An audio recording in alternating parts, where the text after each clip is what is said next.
Pinagtatalunan po kasi ngayon ng ating mga kababayan kung bakit kailangang ipakita ni Kris Aquino ang kanyang itsura ngayong siya ay may sakit.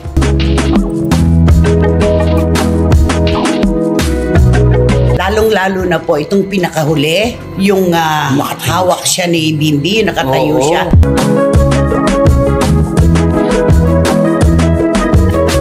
Ayan, ayaw mo kasi magpagamot. Dapat tingnan mo, kinulam ka.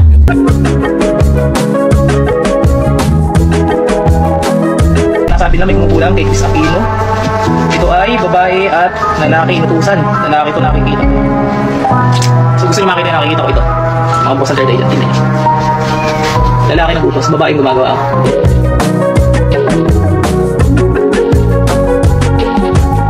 Uy, Noble Mediano, si Kris Aquino kinaladkad sa kahihiyan. Christopher Min na bahala sa balita. Kung bago lang kayo dito sa aking YouTube channel, huwag kalimutan mag-subscribe at pindutin yun na rin ang notification bell para ma-notify kayo sa ating susunod na video. Maraming salamat.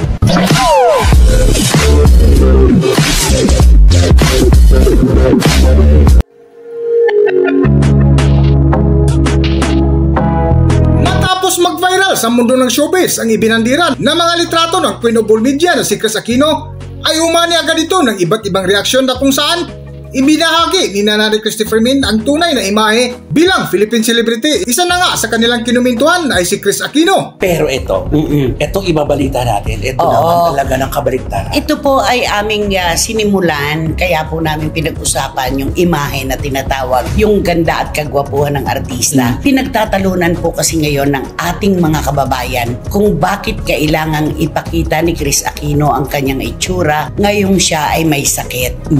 Anong komento mo, Romel, doon? Ako nagtataka ako, lagi ko sinasabi, bakit kaya pumapayag siya na pinapakita na hindi yung dating Kris Aquino na nakikita na gradyosa, fabulosa, kabaliktaran. Bakit kaya? Samantalang tayo nga, ordinary, pag nagpipicture tayo, pag pangit, ayaw natin magre-retake tayo. Pero siya talaga, kung ano pa yung pinaka-worst, yun talaga ang pinapost niya. Ikaw, Wendell, ano napapansin mo? Naku, nung una kong makita yung picture na yun, lalo na yung payat na payat siya, na ipinapakita. Sabi ko, bakit ganito si Kris? Bakit di pinapakita yung mga ganito? Napati isang tabi niya yan, no? Para siyempre, humingi siya ng dasal sa mga tao. Alam na ng mga tao yun. Totoo yun. Yung dasal naman ay kusa po nating ibinibigay sa kanya. At yun nga po, mga kachika, ang pinagdududahan ng marami ngayon, tungkol dun sa kung ano ang tunay na dahilan kung bakit inalalabas yung mga retrato na yan ni Kris Aquino. Motibo. Meron silang sinasabing motibo, yung pagpapaawa, nanghihingi ng simpatya. Alam mo, kahit wala naman itong mga retrato niyang ito, kahit hindi niya ilabas, nung una siyang makiusap ng panalangin para sa ikahahaba ng kanyang buhay at paggaling niya, kusa namang nagbigay ang publiko, di ba? Sabay-sabay na nalangin ng mga Pilipino. Kaya nga nakakagulat lang, kaya hindi natatapos yung mga ganitong post niya na parang nakakabahala na, di ba? Siya na rin nagsabi na minsan ayaw niya na magkwento kasi naaano na siya sa mga kababayan natin. Pero bakit tuloy-tuloy pa rin ang paglabas ng mga retrato niya? Lalong-lalo na po itong pinakahuli, yung hawak siya ni Bimbi, nakatayo siya, na parang nakapikit siya, na parang inaalalayan siyang ganyan, na ang binti po niya talaga ay parang balat na lang po talaga ang kadikit ng buto. Masyado po talagang hindi si Kris Aquino ang nakikita natin doon. Bukod dyan, yung iba pa niya mga retrato nung nakaraan. Tama yung tanong mo, bakit siya pinapayagan ng mga mahal niya sa buhay na ipinakikita sa publiko ang ganyang anyo niya na talagang ang layo-layo talaga sa Kris Aquino kilala natin. Fabulosa, magandang maganda, at alam mo naman si Kris, napaka-vain, di ba? Kustura. Pero nga nakita yung buko naman, di ba nakaganon pa? At kapag wala siyang makeup talaga, nagsasalamin siya. Ayaw niyang humarap sa publiko kapag wala siyang makeup. Yung pagiging banidosa niya, wala ngayon. Naalala ko lang 1994, mga kapatid at mga kachika, ako'y na-aksidente. Almost fatal yon. Kinunan ako ng TV Patrol sa ospital. Tapos ang Showbiz Linggo, kinunan din ako. Alam mo, pinuntahan ako ni Mama Ricky Reyes. Pinagalitan ako. Kasi? Todo. Sabi niya, bakit mo pinayagan na kinunan kanila sa ganyang itsura mo? Nakita mo ang hematoma mo, kalahati ng mukha mo. Ang bubog mo, napakarami. Singkit na singkit ang mata mo dahil sa mga pasa. Bakit mo pinayagan? Sabi ko, Mother, programa ko naman po kasi at saka kasamahan naman sa istasyon. Hindi, dapat hindi. Ito tandaan mo, anytime na may mangyari uli sa'yo o sa iba pa, sabihan mo, huwag magpapakita sa hindi kagandahang itsura. Tama naman. Tama yun. Oo, pinagalitan ako ni Mama Ricky talaga. Kaya magmula noon, nasa isip ko na yun na pag may nakikita ko mga artista na, ba't kaya pumayag siya na magpakuha ng ganito ang itsura? Yung imahe kasi. At saka iiwas ka rin sa mga syempre hindi naman lahat may gusto sa'yo, di ba? Iiwasan na natin kung ano yung itsura mo ngayon, sasabi, ayan, yung may sisi factor pa. Eto na nga.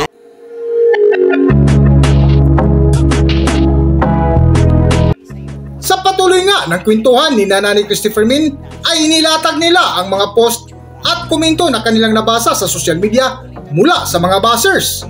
Yun ang dahilan kung bakit natin ito inilalatag. Binasa natin yung mga posts ng mga... Siyempre, ang mga bashers po ay kasama na sa buhay ng mga artista ngayon. Ano nga ang sabi? I don't need Google.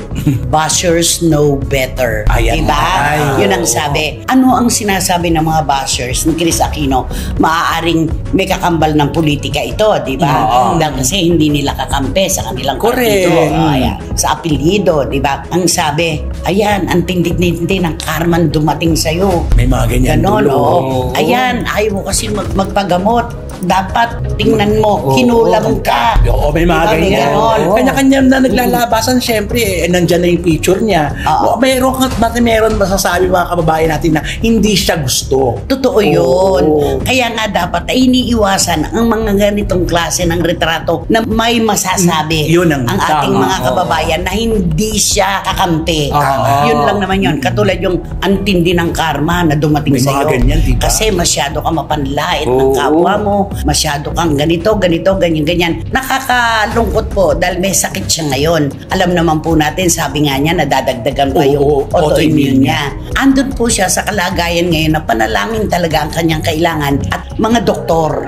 Pero ito po, nahahaluan pa ng mga ganitong klase ng opinion at mga komento dahil ipinakikita niya. Inihahain niya. Alam niyo naman po ang mga bashers, ang mga netizens. Nanghihimasok lamang po sila kapag may nakikita sila nakapansin-pansin.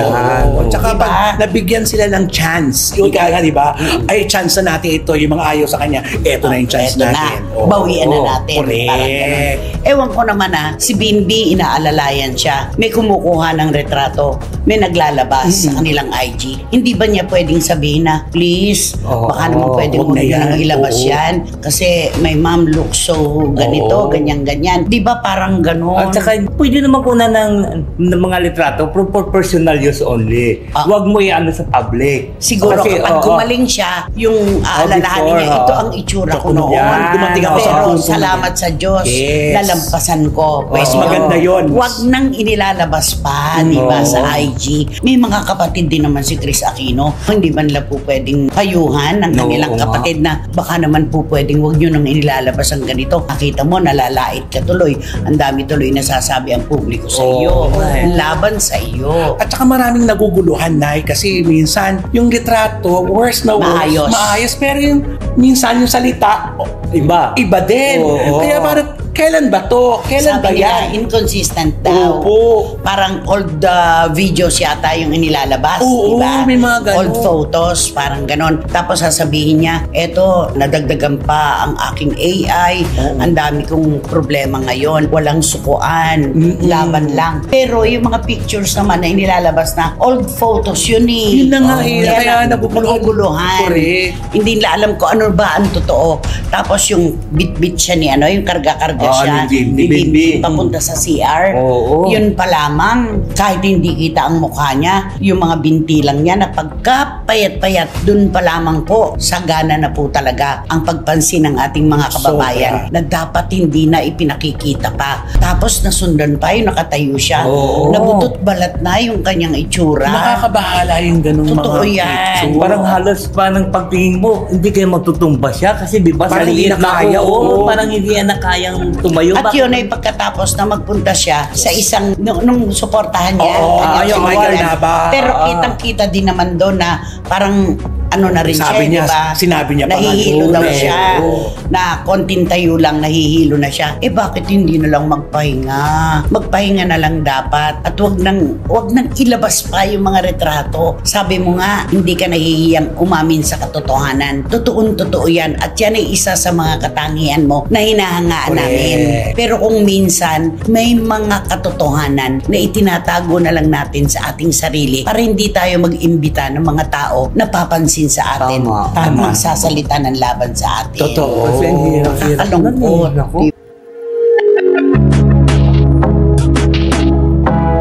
Sa dugtunga ng kwento ni Nanay Christopher Min at mga kasama nito na sina Romel Chica at Windel Alvarez, ay napatanong sila kung ano ang ibig sabihin ni Chris Aquino sa kanyang ginawa ngayon, na kung dati ay hindi ito naglabas ng mga litrato na hindi kagandahang aura, ngunit ngayon ay kabaliktaran na ang kanyang ginawa. Eto pa, di ba ang mga artista, pinipili pa nila yung pinakamaganda nila mga retrato Oo. para ilabas sa publiko. Nagsasayang nga ng negatibo ang mga photographers, di Totoo. ba?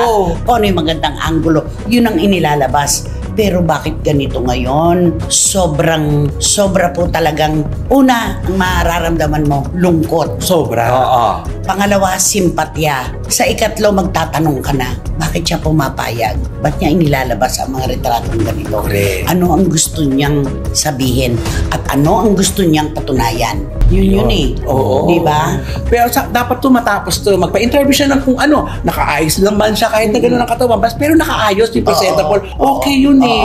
Pero yung wala talaga ng katawan, pwede naman suklayin yun, di ba? Kung talagang gusto niya magpa-picture. Lalo na yung Mga lumalakad ganon. siya na nakapikit na Oo, nakaganon na. nakakaawa. Akala tuloy ng mga tao na bulag na siya. Nakakaawa. Sobra. At saka di ba naalala mo si Chris yung una doon sa inyo sa The Bus, di ba? Pagka magpa-picture siya, tinitignan niya muna yung picture. Kung pag hindi maganda, sabi Papaulit niya.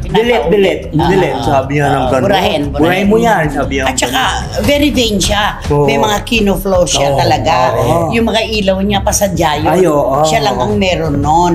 Talagang nakaano sa kanya, para flawless na flawless ang Oo, dating. gandang-ganda talaga. Pagkatapos ngayon, kabaligtaran ang ating nakikita. Meron pang ang nag-ano, ang sakit-sakit naman sa kalooban yon. Ayan, karma mo yan. Isang bulati na lang hindi pumipirma Ay, sa iyo. maganda yun. Hihintayin pa ba natin yung masasakit na ganitong salita? Samantalang sa isang may sakit na tulad mo, ang kailangan talaga ay kapahingahan ng kalooban at ang isip ay hindi maguguluhan. Kasi yan lang talaga ang laban natin eh, di ba? Correct. Dapat meron tayong peace of mind. Pero sa mga ganyang salita, paano ka magkakaroon ng kapayapaan ng kalooban? Totoo. Diba? Oo. Tsaka I'm sure, di ba, pag nag-post na sila niyan, titignan ngayon nila yung reaction ngayon Ay, ng mga oo. tao. Kasi syempre nag-post ka eh. Usually gano'n, di ba na? Pag nagpa-post ka, may ilan na likes, ilan na yung comment, ano yung mga comment. Ganun yun eh. Kaya nababasa talaga nila to eh. Yung mga di ba, may mga artista na nanganganak. Oo. Hindi muna sila nagpapakuha hanggat hindi bumababa yung maga. Yes, Mukha, tama. diba?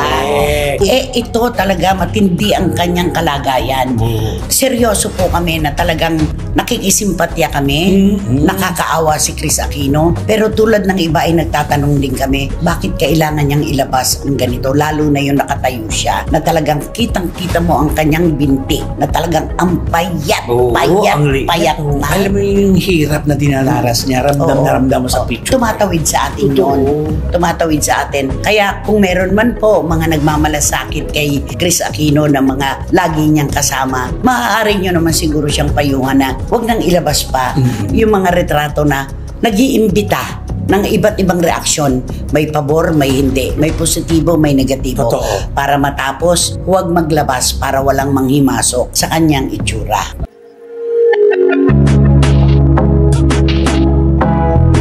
Kamakailan nga ay isang albularyo ang nagmagandang loob na naawa sa kalagayan ngayon ni Chris Aquino, na tila may katotohanan ang duda ng ilan sa ating mga kababayan. Para sa buong kwento, narito ating panoorin ang video. Nasabi na may kumukulang kay Chris Aquino. Ito ay babae at lalaki inutusan. Lalaki ito nakikita. So gusto niyo makita yung nakikita ko ito. Mga boss and dyan. Tingnan niyo. Lalaki nagutos, babaeng gumagawa. Hindi niyo matanda babaeng gumagawa. Usually, pag hindi naman nag-request yung tao na pagamot, tinitingnan lang natin. Pero pwede rin naman nating baklasin. So pakita si Chris Aquino pag bigla siyang gumaling. Ayan, pag biglang gumaling si Chris Aquino, baka dahil dito sa prayers natin. Ayan, kitang-kita yung lumalo. Ulitin natin ha, baka nakita niyo. So consistent nga ba yung lumalabas sa tawas? Tingnan natin. Bilang manggagamot, curious din ako, naisip ko lang ngayon kung yan ulit yung lalabas. Ito yung ulit yung lalabas. Check natin guys.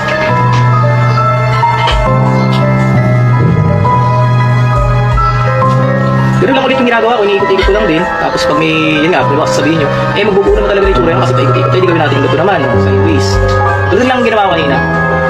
Ano naman kasi ay binibigay talaga ni Lord para makita natin. Ay, sorry, sabihin ko. So makikita nyo, consistent talaga. Hindi ko basta naman ang mukha. So ito, duwende ko nga sa harap. Kung makikita nyo yan, ang haba ng tenga, kitang-kita, di ba? Mga duwende. At tingnan ko lang ha, hindi ko rin mabagano. Kita nyo ba? Para sa likod tayo. Duwende at babae. Nasa likod yung babae. Check nyo, nasa likod yung babae guys. Yan. So makikita nyo ito yung lips ng babae. Ito naman yung duwende na ginutusan niya. So pinagtutulungan si Miss Crazy. Mali dalawang tawas, same yung lumabas, babae yung gumagawa.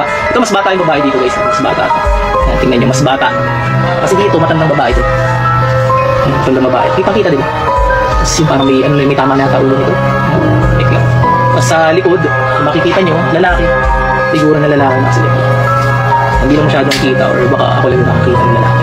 Depende nga po kasi sa nagtatawas tsaka yung gift ng bird niya.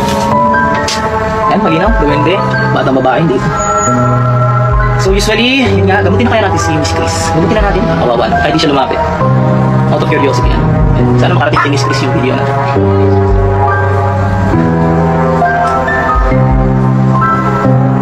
Usually, iba't iba kami ng pamamaraan nga. Pwede. Hanggang dito na lang muna ang ating video at kung nagustuhan nyo, huwag kalimutan mag-subscribe at pindutin nyo na rin ang notification bell para ma-notify kayo sa ating susunod na video. Maraming salamat!